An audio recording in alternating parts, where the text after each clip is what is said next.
What's up everyone, I'm CallumOnToast, and in today's video I'm going to be showcasing the final part of the series where we take a look at some of the best Pokemon from each region that for whatever reason nobody else is using in the Go Battle League. So of course that means we're now in the Paldea region. In the lead I'm running Bombardier, a Pokemon that plays very similarly to Galarian Moltres, only instead of that Brave Bird nuke you've got access to Rock Tomb for coverage. As the safe spot I'm running the Dunsparce, which has the exact same moveset as Dunsparce. It's not quite as bulky but it still has a decent stat product, but you just don't see this Pokemon being used at all. And then finally, as the closer, and one of my favorite Pokemon to use after the Psyshock buff a few seasons ago, I'm running Armarouge. Now, being weak to ground, water, dark, ghost, and rock, given how common those typings are, but not only that, given how fast move oriented a lot of those typings are, this might not seem like the best Pokemon to use in this meta, but I can tell you this thing still puts in a ton of work, and it can fashion a win out of nothing. Now, speaking of fashion, that takes us in today's video sponsor, Into the AM. Black Friday is just around the corner, and Into the AM is hosting its biggest sale of the year, where you can get up to 60% off all the way up until the 7th of December. Into the AM is a clothing brand that I've been wearing on and off camera for well over a year now, and during the summer that's just passed, I was obsessed with the relaxed button-up shirts and the daily shorts, which you can see on screen right now. But of course, we're now heading into winter, so I've just ordered myself some much more appropriate clothing for this time of year, including the flannel shirt that I'm wearing right now, as well as the Legacy stretch denim jeans and the all-day pants. Now let's start with the flannel. It's made from a soft cotton spandex blend for comfort and stretch, and my goodness, it is so soft. Now I'm 5'10", I'm wearing a large just because I typically prefer to wear slightly oversized shirts, but it still has a very nice shape to it, and it's incredibly comfortable. Now onto the jeans, and these are genuinely the most comfortable jeans I have ever owned. With other jeans that I've previously owned, I'll wear them out, but the second I get home, they are straight off because they're just not very comfortable to wear around the house, but that is certainly not the case with these. Also, I've got quite bulky thighs compared to my waist, so most jeans are just a bit too tight around my thighs, and as a result I have to go up a size or two around the waist. But the 4-way stretch allows plenty of room for my thighs, and actually I probably could have gone down a size or two and gone for my regular waist size. Finally, the all-day pants. Once again, these are super comfortable. They've got that 4-way stretch, and they're appropriate for basically any occasion. You can wear them to work, you can wear them out, you can wear them around the house as well because they're just so comfortable, but also they do look very smart. Now, one other thing that I think is worth mentioning, because I've taken advantage of this in the past, but Into the AM have a mystery collection where you can order a certain style of shirt or t-shirt, but you won't know the exact colorway you're getting until you receive it. Now, if you genuinely hate one of or a few of the colorways for a certain style of shirt, maybe this isn't for you, but if that's not the case, you should definitely try this out because the discounts are insane. As you can see on screen right now, you can get 3 flannels like the one I'm wearing right now for the price of actually less than a single flannel shirt, or you can get 4 button-up shirts for the price of less than 1 shirt if you order through the mystery collection. A few of my favorite shirts were actually ordered this way, and I'll be honest, I probably wouldn't have chosen them in the colorway that I received, but after receiving them, they are just looking so much better in person than on the website, and I'm very much happy getting those for a fraction of the price that they would normally cost. It's also a great option if you're looking for gift ideas for the holidays. Now, on top of the site-wide sale, you can also get a further 10% off your total order using the code TOAST at the checkout. Now, with that being said, let's finally get into the question of the day. What has been your favorite team/region that I've showcased in this series, and have I inspired you to give any of these Pokemon a try? Let me know in the comment section down below. And with that being said, let's get into the battles now. So going into the first battle, leading Bombardier into Greninja. Now, this is a bit of an awkward matchup for me. Of course, Greninja going to be very dominant into Armarouge, so I don't really want to swap out of this matchup. So I'm actually just going to play out the Zero Shield scenario. I can tank a Hydro Cannon. However, I don't think the opponent is going to have to tank a Fly. I'm actually going to bait with a Rock Tomb. Rock Tomb is going to be shielded, and here, even though I did mention I was just going to play out the Zero Shield scenario, I'm actually going to swap out of this matchup, as I assume the opponent will chip with a Hydro Cannon, which they do, but of course they were debuffed there, so that's fine with me. We're now going to see a Ferrothorn coming in, and this is amazing for my Armarouge. Of course, we connect with the Drill Run. Doesn't do too much damage there, but it does put them into just 2 Incinerate farm down range, meaning we get the full farm down. We don't even have to tank a Power Whip, and their final Pokemon is going to be a Talonflame. At this point, going to go straight for Psyshock here. Psyshock going to do big damage, and now the opponent is going to farm up to 100 energy. I'm going to shield this. I expect the opponent to throw straight away, so I'm actually going to swap out, catch the next charge move onto Bombardier, and I believe I do have a ton of energy on the Armarouge. We've actually got 100. We go over that, but it doesn't really matter. We can go for Flame Charge here. Flame Charge, grabs the final shield. We can throw yet another flame charge. Flame charge, certainly going to get the KO right now. And now, of course, I'm double boosted. Incinerate takes out the Talonflame, and I'm able to take that game.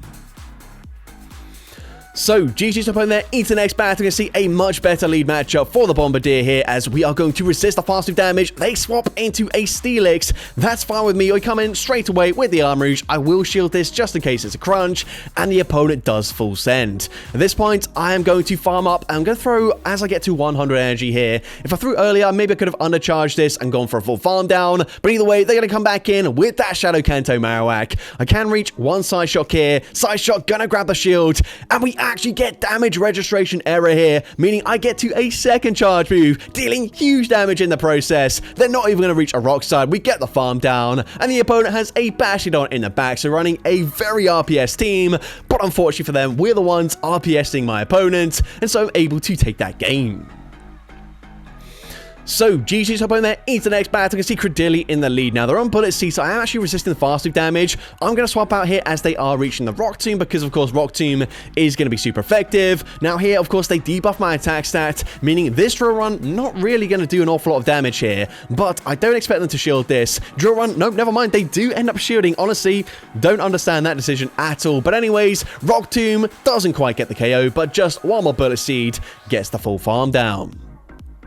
I'm going to wait out my switch clock, come back in with the Bombardier, and I can overfarm, going for 4 Sucker Punches, and then firing off the Fly. Fly, going to be no-shielded. The opponent's now going to come in with a Blastoise. Now, Blastoise, I will mention, was definitely the most awkward core breaker for this team, and I did see it quite often, but we fire off the Rock Tomb. They don't shield the first charge move, so obviously could have gone for Fly there and done more damage, but we can still outpace them to the next move. Fly, number 2, is going to get the KO there. They're saving their final shield for a Kanto Marowak, but of course I am double resisting the Mud Slap damage. I'm still able to outpace them to a Fly before they get to the rock side, and the opponent will fire off the charge move. The opponent baits with a Bone Club there. That's fine with me. They can just barely outpace me to the next charge move, but it doesn't really matter. With the damage from those Sucker Punches, from those Incinerates, we put them into range where a single Side Shock will be enough damage to take out that Kanto Marowak, and I'm able to take that game. So, GG's opponent there into the next battle. You can see Dedenne in the lead. So, of course, this is an awful matchup for me. I will be safe swapping into the Dunsparce, and the opponent throws straight away, giving me a full rollout in for free. This is going to mean that I will get to back-to-back drill runs at the same timing as the opponent reaching another Parabolic Charge. Unfortunately, I will still lose CMP in this matchup. So, again, I'm not going to throw straight away, opting for a full extra rollout, and the opponent is now double boosted in the defense. That means that even though this drill run is super effective, drill run isn't going to do that much damage, and unfortunately we do throw here on CMP. I'm not going to double shield, so I did just throw straight away just in case they overfarmed, but we do get them fairly low. Unfortunately, because they are now triple boosted in their defense, I cannot quite get a full farm down. Parabolic Charge does decent damage there. They're going to come in with a second fairy type Pokemon in Azumarill, so I've got back-to-back Side Shocks here. Azumarill pretty tricky for this core as well of the Bombardier and the Arm Rouge, so we throw back-to-back, we swap, and unfortunately, they've got a third fairy type Pokemon there. What on earth do they do up against poison types? I don't know. But anyways, GG's to that trainer. Into next battle, I'm going to see a Shadow Scizor in the lead. We swap out here. I was hoping to catch a Night Slash straight away. They do end up throwing anyways, so that means we get the full Incinerate to register. And now they come in with a Shadow Charizard. This is not that bad for me. Since I'm so far ahead on energy, we already get to the Side Shock.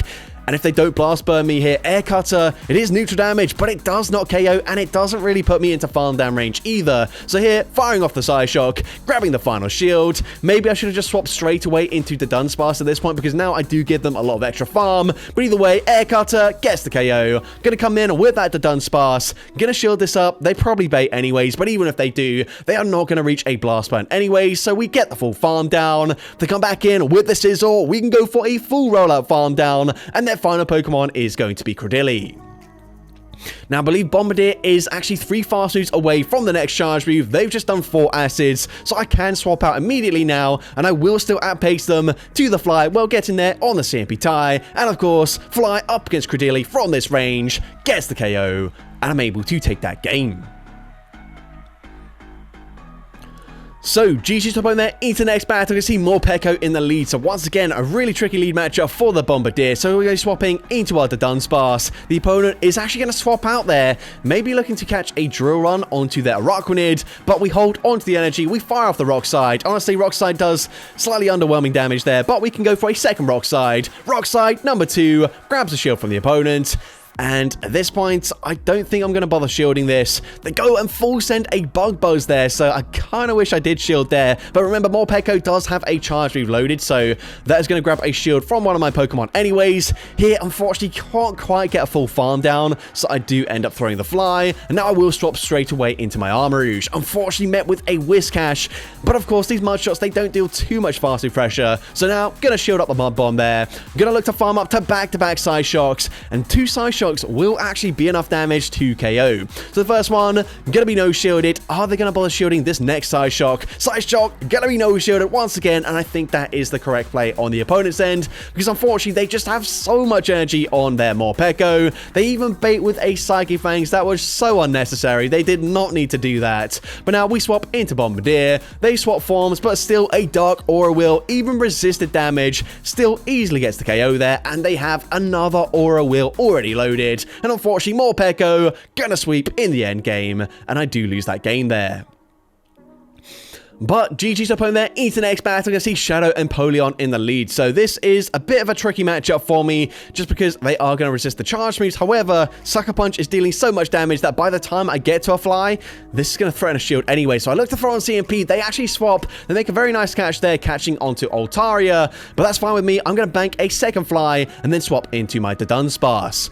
Of course, I can no-shield this. Not quite as bulky as Dunsparce, but still able to tank a charge move very comfortably, especially when they go for a non-stab Flamethrower. That's definitely fine with me. But either way, gonna fire off the Rock Side. We farm up to back-to-back charge moves there. So Rock Side number 2 coming through straight away. Rock Side gets the KO there, but they're gonna come in with a Shadow Malamar, and we don't quite get fully farmed down there, but I am forced to swap out. I swap into Armarouge. I don't know if that was the right play there. I then go straight for Side Shock, assuming the opponent would just swap straight away into there. And Polion and try and snipe me there, but that didn't happen. But luckily for me, the opponent does end up shielding. Side Shock would have been triple resisted by the way there.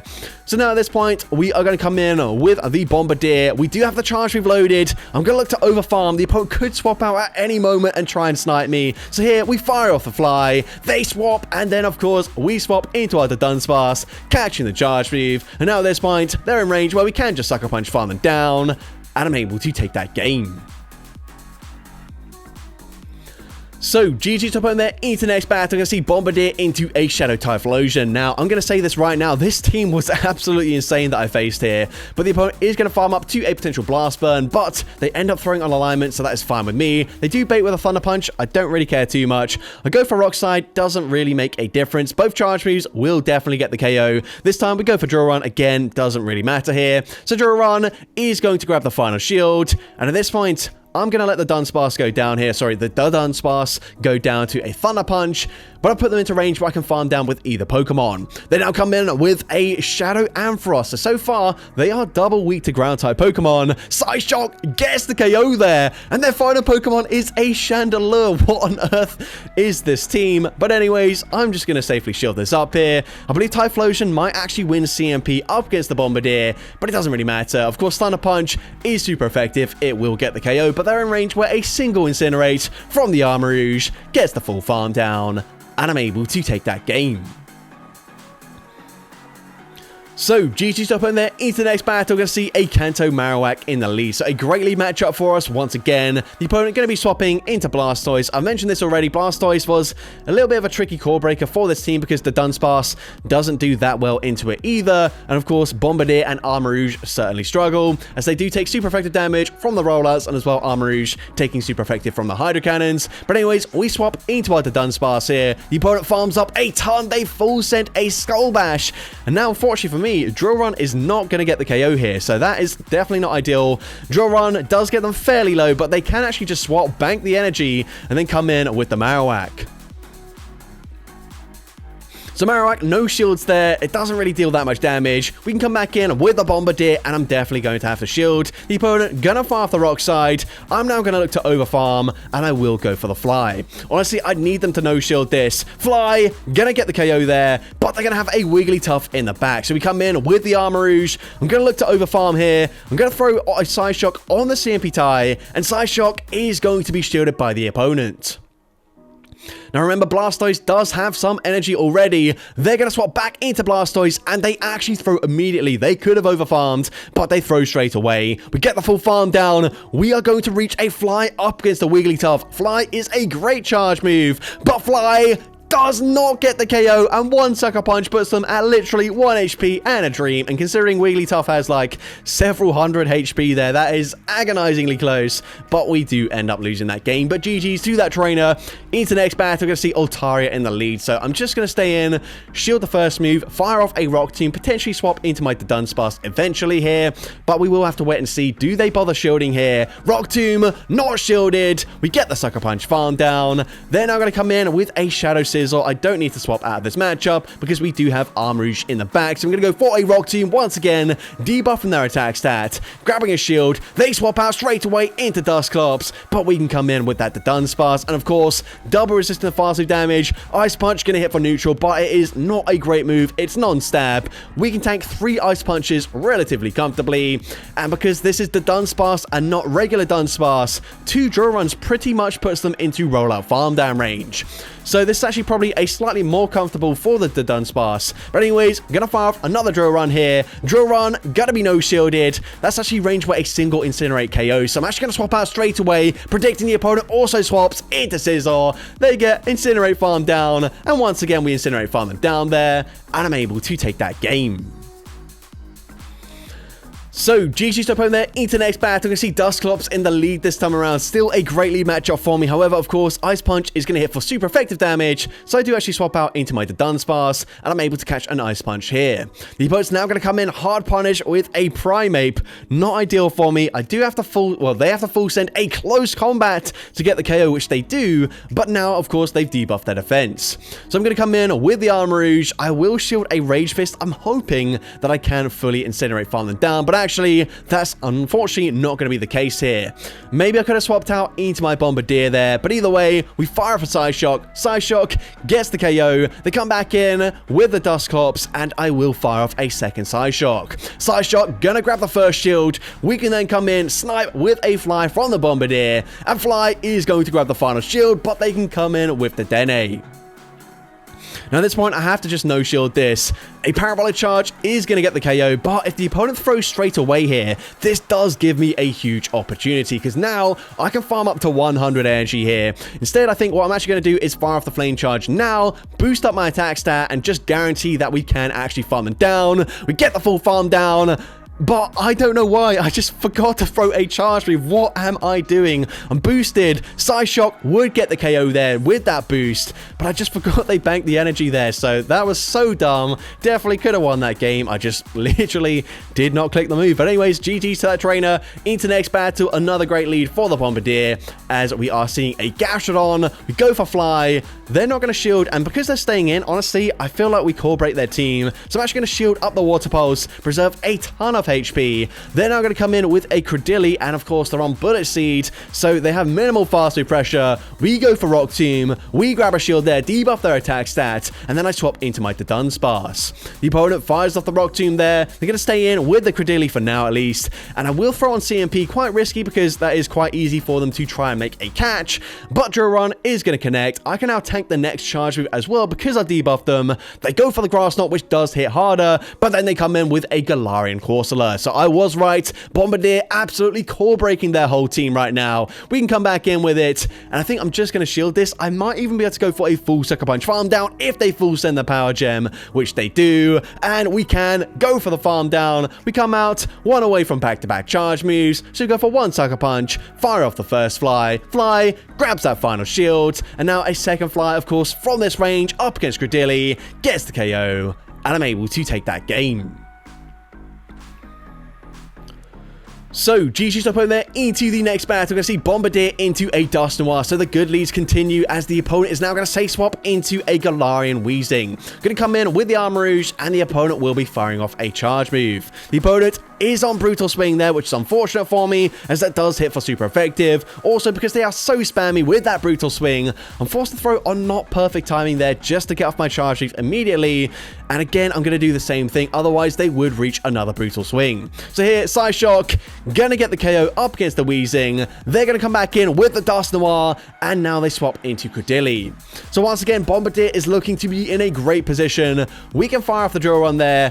They are, of course, gonna go ahead and debuff my attack stat. I don't really mind that too much. I'm gonna go for another drill run straight away here, and the opponent will be forced to throw. They cannot commit to a full farm down, and at that point, as soon as they throw, I will be swapping back into Bombardier.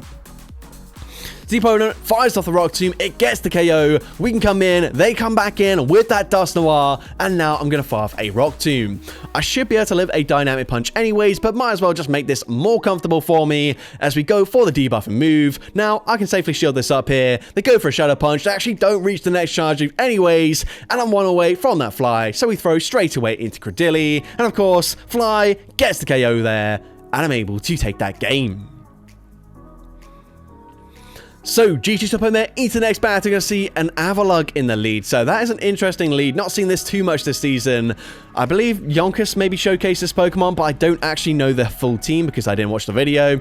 But they are going to make a very nice catch there, catching a Rock Slide onto their Gastrodon. Certainly not ideal for me. The opponent just going to settle for a Body Slam here. So, I was hoping if I overfarm, I'd force them to throw straight away. But no, never mind. They're going to go for a full farm down here. We come in with the Bombardier, and we do have to just no shield at this point. I'm hoping Armor Rouge can sweep in the end game, but potentially they've got a second water type Pokemon or a ground type in the back, in which case we are in a bit of a pickle. But I'm going to shield this anyways, as they do bait with a Body Slam. We back the energy, and nope, it's not a Mud Slapper, but it is going to be an Astonish user in the form of Galarian Corsola. So of course, Flame Charge is going to be shielded. We do force them to throw, but I haven't really put them into range where I can farm them down. Ideally, what I'd need to be able to do here is fully farm them down and have enough HP to reach back-to-back Rock Teams, which isn't going to be the case. And so I realize there's no point shielding there, and the opponent is able to take that game. But GG's opponent there into the final battle of this video, leading into a Forest, so another great lead for the Bombardier. The opponent is going to be swapping into a Charger Bug, so I'm actually going to go ahead and go for a Rock Tomb. Rock Tomb is going to be shielded, it also debuffs their attack stat, and now I swap into my Dunsparce.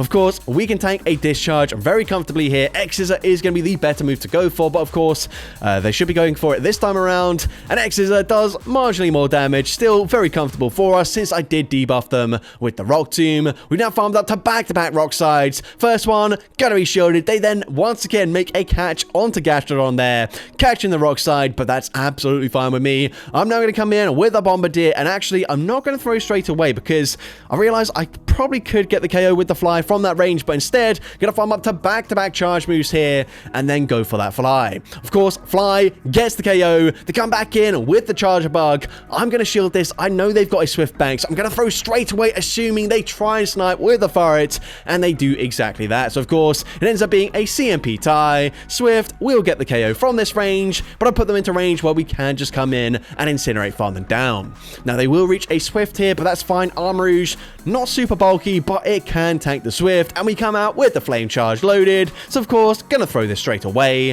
Flame Charge takes out the Charger Bug, and I'm able to take that game. So that's going to be it for today's video. If you did enjoy it, please make sure you leave a like, leave a comment letting me know, and as well, don't forget to respond to the question of the day if you haven't done so already. And if you want to see more content like this in the future, make sure you hit that subscribe button and turn on post notifications. That way you'll be notified whenever I upload a new video. Now if you want to take your support to the next level, you can become a channel member with perks including early access to new videos, shoutouts at the end of each video, custom loyalty badges, and custom emojis to use in the comments of every video. I want to say a massive thank you to everyone that has become a channel member already. Your support is greatly appreciated. And with that being said, thank you so much for watching today's video, and I hope you have a great rest of your day.